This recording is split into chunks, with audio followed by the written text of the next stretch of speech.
আসসালামু আলাইকুম রহমতুল্লাহি ওয়া বারাকাতুহু। সম্মানিত দর্শক, ঢাকা বিশ্ববিদ্যালয়ের আইন বিভাগের অধ্যাপক ডক্টর আসিফ নজরুল অনেক দিন থেকেই বাংলাদেশে আলোচিত এবং অনেকগুলো গুণে গুণান্বিত, এবং তিনি এই সময়টিতে ডক্টর মোহাম্মদ ইউনূসের যে সরকার, এই সরকারের সবচেয়ে গুরুত্বপূর্ণ ব্যক্তি। তাকে ছাত্ররা মান্য করেন, ডক্টর ইউনূস তাকে যথেষ্ট সমীহ করেন এবং না করার কোনো কারণ নেই। এবং সেনাবাহিনীর যারা কর্তা ব্যক্তি, তারাও তাকে যথেষ্ট গুরুত্ব দেন। এবং তার হাতে যে মন্ত্রণালয়টি রয়েছে, এই মন্ত্রণালয়টি যে কোনো একটি সরকারকে ডুবানোর জন্য অথবা যে কোনো একটি সরকারকে উঠানোর জন্য মানে সবচেয়ে নিয়ামক হিসেবে কাজ করে, এবং সেই মন্ত্রণালয়টি তার হাতে আছে। সব মিলিয়ে আজকের যে আসিফ নজরুল, সেই আসিফ নজরুল আমি মনে করি অনেক বেশি প্রাজ্ঞ। সেই মানুষটি এখন রাষ্ট্র ক্ষমতায় বসেছেন। তো রাষ্ট্র ক্ষমতায় বসার পরে আমি এই ভিডিওটা করতাম না। তিনি দেখলাম যে একটা সাইবার বুলিং, যে ধর্মভিত্তিক রাজনীতির বিরুদ্ধে কথা বলেছেন আসিফ নজরুল। তো এই কথাটা তিনি অস্বীকার করেছেন এবং তিনি ছোট্ট একটা সংক্ষিপ্ত ভিডিও বার্তাতে তিনি বলেছেন যে এই বক্তব্য তিনি দেননি, আর যারা এই বক্তব্য দিয়েছি বলে প্রচার করছে তাদের সেই কথা শুনে তিনি দুঃখ পেয়েছেন। তখন আমার কাছে মনে হলো যে ডক্টর আসিফ নজরুল ভয় পেয়ে গিয়েছেন, পথ হারিয়ে ফেলেছেন, বিভ্রান্ত হচ্ছেন। তার এই কথাটা যদি তিনি বলতেন যে আমি বলিনি এই কথাটা, কিন্তু আমি বিশ্বাস করি যে ধর্মভিত্তিক কোনো রাজনীতি হতে পারে না, ধর্মভিত্তিক কোনো দল হতে পারে না, এতে তার ক্ষতি হতো না।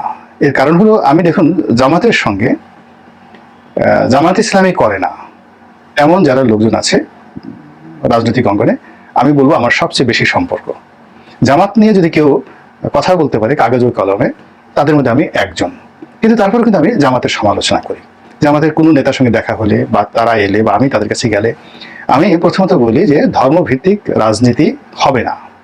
জামাত থাকুক, জামাত এটাকে আদর্শ হিসেবে নিক, কিন্তু এটাকে ফান্ডামেন্টাল বেসিক প্রিন্সিপাল হিসেবে ধর্মকে ব্যবহার করে যে রাজনীতি, যেটা বাদশাহ হারুন আর রশিদ পারেননি। পৃথিবীতে এই 1400 বছরে অনেক অনেক মহামানব এসেছেন এই পৃথিবীতে, এবং তাদের একটা পশমের যোগ্যতা এই জমানাতে, এই অন্তত গত 100 বছরে বাংলাদেশে ছিল না। তো সেই দিক থেকে বাংলাদেশে আমি জামাতকে ভালোবাসি, মঙ্গল কামনা করি। জামাত রাষ্ট্র ক্ষমতায় আসুক, তারা ভালো মানুষ তৈরি করে সেটাও চাই, কিন্তু জামাতের যে আইডিওলজি, যে কোরআন এবং সুন্নাহ ভিত্তিক যে একটি রাষ্ট্র কাঠামো গড়ে তুলবেন, এটি হয়নি। ইলতুৎমিশ পারেননি, গিয়াসউদ্দিন বলবন পারেননি, চেষ্টাও করেননি, হয়নি এটা। তো কাজেই এখানে আল্লাহ রাসূলকে নিয়ে আমি অনেক কথা বলতে পারি, কিন্তু এটা নিয়ে অনেকে বিতর্ক সৃষ্টি করবেন, এই জন্য আমি বললাম না।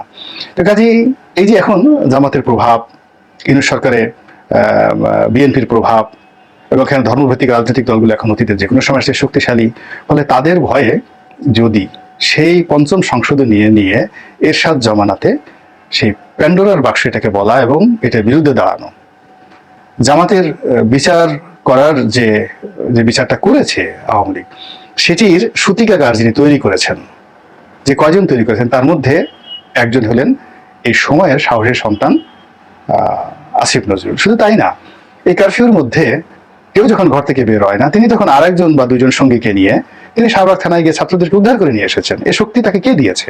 তিনি সাহসী মানুষ। তো সেই সাহসী মানুষ কেন পথ হারাবেন? তিনি কেন দুর্বল হবেন? তিনি সে কথাই বলবেন যেটি তিনি আজীবন বলে এসেছেন, যে কথাগুলো বলে এসেছেন, যে বিশ্বাস তিনি করেছেন।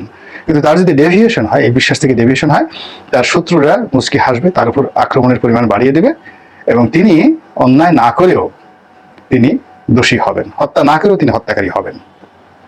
এটি রাজনীতির নিয়ম এবং পরিণতি।